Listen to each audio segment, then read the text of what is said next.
किसी पर हजारों किलो सोना, किसी पर हजारों लोग। आइए जाने टाइटैनिक जैसे 15 जहाज़ों के डूबने की कहानी। तो इतनी महत्वपूर्ण जानकारी के लिए वीडियो को एक लाइक जरूर करें और ऐसी ही रोचक वीडियोस के लिए चैनल को सब्सक्राइब करना ना भूलें। एडमंड फिट्जगेरल्ड, सबसे बड़ा मालवाहक जहाज, अमेरिका का विशालकाय मालवाहक जहाज।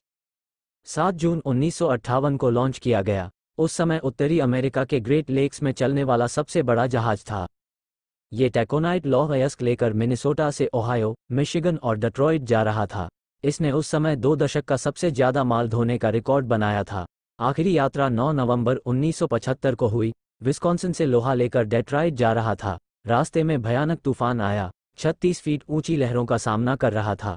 19 नवंबर को यह मिशिगन से सिर्फ 27 किलोमीटर पहले डूब गया। 29 लोगों का स्टाफ भी डूब गया। समुद्र में इसकी खोज अमेरिकी नौसेना के खोजी जहाज ने 4 दिन बाद खोज लिया था, लेकिन कुछ बचा नहीं था। HMHS ब्रिटेनिका इसे टाइटैनिक की बहन कहते थे। भाप से चलने वाले इस जहाज को उसी कंपनी ने बनाया था जिसने टाइटैनिक को बनाया था। इसे टाइटैनिक की बहन कहा जाता था। यह ओलंपिक क्लास का जहाज था। यह एक अस्पताल था। यह पहले विश्वयुद्ध के समय समुद्र में उतरा था। 1915 से 1916 तक ही समुद्र में तैर पाया।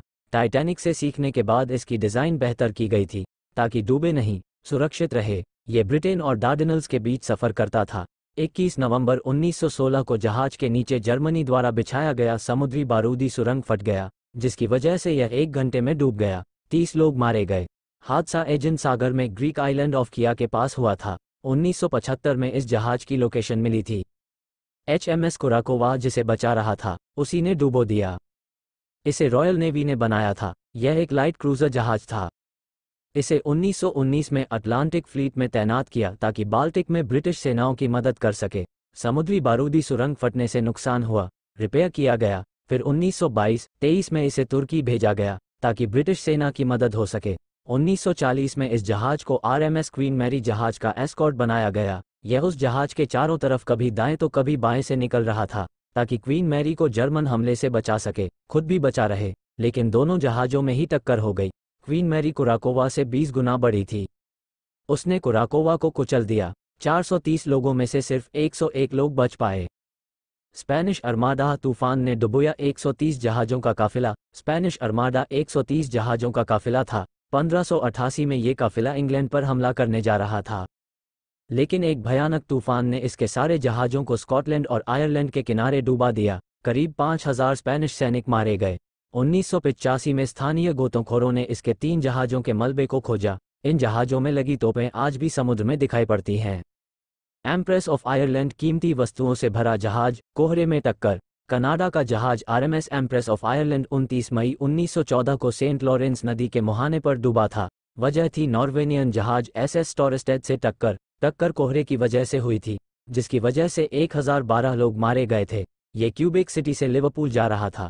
इसमें 1057 यात्री और 420 क्रू मेंबर सवार थे। अभी इस जहाज का मलबा समुद्र में 130 फीट नीचे है। कई गोताखोरों ने इस जहाज से चांदी की ईंटें, कांसे की घंटी, स्टर्न टेलीमीटर और अन्य कीमती वस्तुएं निकाल ली हैं। एमएस एस्तनिया ऐसा जहाज जिसके मलबे पर डाले गए हजारों टन पत्थर। हाल के दिनों की सबसे बड़ा जहाज हादसा। 28 सितंबर 1994 को ये जहाज बाल्टिक सागर में डूब था। क्रूज फेरी एमएस एस्तनिया को जर्मनी में बनाया गया था। यह स्टॉकहोम से तालिन जा रहा था। जहाज कैसे डूबा इस पर विवाद है, लेकिन इस हादसे में 800 लोग मारे गए थे। साधारण मान्यता यह है कि खराब मौसम की वजह से यह जहाज डूब गया, लेकिन कुछ लोगों का मानना है कि इस जहाज का सेना के साथ संबंध था, इसलिए दुश्मन देशों ने इसे बम लगाकर उड़ा दिया। बाद में स्वीडन की सरकार ने इस जहाज के ऊपर हजारों टन पत्थर डालकर इसे समुद्र में दफन कर दिया। इसे समुद्री कब्रगाह घोषित कर दिया गया। HMS विक्ट्री 100 तोपों वाला जहाज नहीं कर पाया तूफान का सामना। इस जहाज पर 100 तोप लगे थे। रॉयल नेवी का HMS विक्ट्री 1737 में लॉन्च किया गया था, लेकिन 1744 में यह इंग्लिश चैनल में हादसे का शिकार हो गया। इसके डूबने से 1000 नौसैनिक मारे गए थे। जहाज 250 सालों तक लापता था। किसी ने इसका मलबा नहीं देखा था। साल 2008 में ओडिसी मरीन एक्सपेडिशन ने इसे तूफान से टकराने वाली जगह से करीब 80 किलोमीटर दूर खोजा। अब ये जगह ब्रिटिश सरकार की है। MV डोना पाज इसे कहते हैं एशिया का टाइटैनिक। फिलीपींस का यात्री जहाज MV डोना पाज लीटे द्वीप से मनीला जा रहा था, लेकिन 20 दिसंबर 1987 को बीच रास्ते में यह ऑयल टैंकर MT वेक्टर से टकरा गया। टक्कर से जहाज पर आग लग गई। समुद्री हादसों के इतिहास की सबसे बड़ी घटनाओं में से एक, इस हादसे में 4386 लोगों की मौत हुई थी। डोना पास पर क्षमता से अधिक लोग सवार थे। जहाज पर रेडियो नहीं था। यात्रियों को तत्काल लाइफ जैकेट्स नहीं मिल पाया, जिसकी वजह से लोग मारे गए। सुल्ताना बंदियों को धोने वाली बोट का बॉयलर फटा। अमेरिका के इतिहास का बड़ा समुद्री हादसा। भाप से चलने वाली यह बोट 27 अप्रैल 1865 को मेम्फिस के पास मिसिसिपी नदी में डूबी थी। बोट पर 1800 लोग सवार थे। इस बोट का इस्तेमाल अमेरिकन सिविल वॉर के अंत में युद्ध के बंदियों को धोने के लिए किया जाता था, लेकिन रास्ते में इसके बॉयलर में विस्फोट हो गया और यह डूब गया। 1982 में मेम्फिस के तट से 6 किलोमीटर दूर मिला था। आरएमएस लुसितानिया जर्मनी ने हमला कर डुबा दिया यात्री जहाज। British ocean liner RMS Lusitania अपने समय में दुनिया का सबसे बड़ा यात्री जहाज था। 1906 में लॉन्च हुआ था, लेकिन 7 मई 1915 को इस जहाज पर जर्मनी की यू बोट ने हमला किया। हमला आयरलैंड के तट के पास हुआ था। इसमें 1962 यात्री और 1191 क्रू मेंबर मारे गए थे। फिलहाल इस जहाज का मलबा आयरलैंड के किन्सेल से 17 किलोमीटर दूर समुद्र में 300 फीट की गहराई में है। यूएसएस एरिजोना पर्ल हार्बर पर हुए हमले में डूब गया था ये युद्धपोत। यह अमेरिकी नौसेना का युद्धपोत था। 1916 में कमीशन किया गया था। इसके पहले विश्व युद्ध में कई बड़ी लड़ाइयां लड़ी थीं। 1919 में इस जहाज ने राष्ट्रपति वुड्रो विल्सन को एस्कॉर्ट किया था, जब वो पेरिस पीस कॉन्फ्रेंस में गए थे।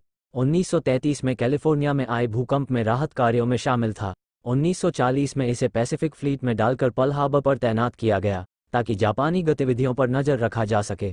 7 दिसंबर 1941 को जापान ने पर्ल हार्बर पर खतरनाक हमला किया। इस जहाज पर कई बम गिराए गए। जहाज डूब गया। 1177 नौसैनिक मारे गए। आज इस डूबे हुए जहाज के ऊपर युद्ध स्मारक बना है। जहाज पानी के नीचे दिखता है। यूएसएस इंडियानापोलिस जापानी टॉर्पीडो का शिकार। अमेरिकी नौसेना के पोर्टलैंड क्लास का हैवी क्रूजर जहाज 1931 में लॉन्च किया गया था। सेकंड वर्ल्ड वॉर के समय पैसिफिक थिएटर ऑपरेशंस में महत्वपूर्ण भूमिका निभाई थी। 30 जुलाई 1945 को ये लीटे से गुआम के रास्ते पर था। तभी जापानी पनडुब्बी I-58 से इस पर 2 टॉर्पीडो दागे गए। दोनों टॉर्पीडो ने जहाज बर्बाद कर दिया। सिर्फ 12 मिनट में जहाज डूब गया। 1196 नौसैनिकों में से सिर्फ 316 ही बच पाए। इसका मलबा 2017 में खोजा गया। यह फिलीपीन सागर में 18,000 फीट की गहराई में मिला। एसएस सेंट्रल अमेरिका 13,607 किलोग्राम सोना लेकर जा रहा था। इस जहाज को शिप ऑफ गोल्ड भी कहा जाता है। 85 मीटर लंबे जहाज में साइड व्हील स्टीमर लगे थे। मध्य अमेरिका से पूर्वी अमेरिका के बीच चलता था। समय था 1850। भाप से चलने वाला यह जहाज 1857 को दक्षिण कैरोलिना के तट के पास हरिकेन में फंसने की वजह से डूब गया था। इस पर 13,607 किलोग्राम सोना लदा था, साथ में कई और कीमती चीजें। सोने के साथ 578 में से 425 लोग डूब गए थे। जहाज पनामा से न्यूयॉर्क जा रहा था। 1980 में कुछ खोजी गोताखोरों ने इस जहाज के मलबे को खोजा। कुछ सोना और कीमती सामान भी ऊपर लेकर आए।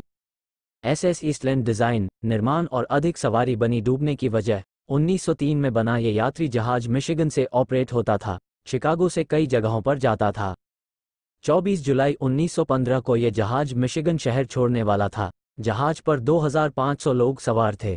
अधिक लोगों की वजह से जहाज एक तरफ झुकता चला गया। लोग जहाज से एक तरफ गिरने लगे और ज्यादातर लोग जहाज के पलटने की वजह से उसके नीचे दब गए। इसे डूबने में सिर्फ 2 मिनट लगे थे। 844 लोगों की मौत हुई थी। जहाज पर ज्यादातर अप्रवासी थे, जो चेक गणराज्य, Norway, Poland, Sweden, Denmark, Italy, Hungary और ऑस्ट्रिया से थे। हादसे की वजह ज्यादा लोग। जहाज का डिजाइन, निर्माण माना जाता है। एमवी विल्हेम गुस्तलोफर टॉर्पीडो के हमले से डूबा जहाज। 9,400 लोग मारे गए। असल में यह एक क्रूज शिप था, जिसे बाद में जर्मन नौसेना ने 1939 को अपने पास ले लिया, ताकि इसकी मदद से सैनिकों और रेफ्यूजियों को लाया ले जाया जा सके। इसे 1939 से 40 तक अस्पताल की तरह भी इस्तेमाल किया गया। 1937 में लॉन्च इस जहाज का नाम अडोल्फ हिटलर के सिपहसालार विल्हेम गुस्तलोफ पर रखा गया था। 30 जनवरी 1945 में सोवियत पनडुब्बी S-13 ने बाल्टिक सागर में इस पर कई टॉर्पीडो दागे। वह भी तब जब ये जहाज आम नागरिकों और सैनिकों को बचा रहा था। ये जहाज 1 घंटे में डूब गया था। इसमें 9,400 लोग मारे गए थे। पूरी वीडियो देखने के लिए धन्यवाद।